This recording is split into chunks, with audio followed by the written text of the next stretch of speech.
Joining us now, psychotherapist Dr. Robi Ludwig. Dr. Robi, always good to have you with us. Thanks so much for joining us. So Good morning. We've got a new trial out of Australia. The findings suggest that when it comes to mild or moderate depression, good lifestyle habits like a healthy diet can be just as much, even more effective than therapy. So explain this one and why maybe this approach wouldn't be appropriate for everyone out there. Yeah, so this was a study, a small study that was done during the pandemic. And what they looked at was actually recommending diet and exercise with professionals and seeing the effectiveness it had with their depression. And the impact was quite impressive. And so I think it's really important to note that this is not instead of therapy, but they're thinking in terms of expanding the mental health universe to really incorporate this as a first line of defense.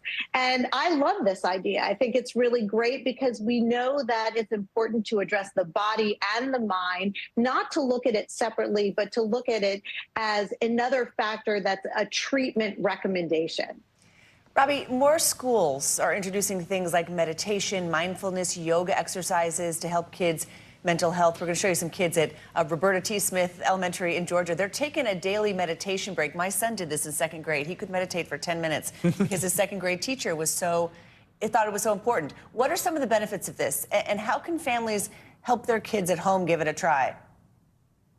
The studies are really impressive when it comes to meditation, especially for kids. It reduces their stress, their anxiety, it increases their well-being, and most importantly, their ability to self-regulate, to really observe themselves and to give themselves a pause before making a decision. And so in addition to learning this in school, it is great if parents can explain to their children why meditation is so useful, maybe do it together and focus on deep breathing exercises for a period of time.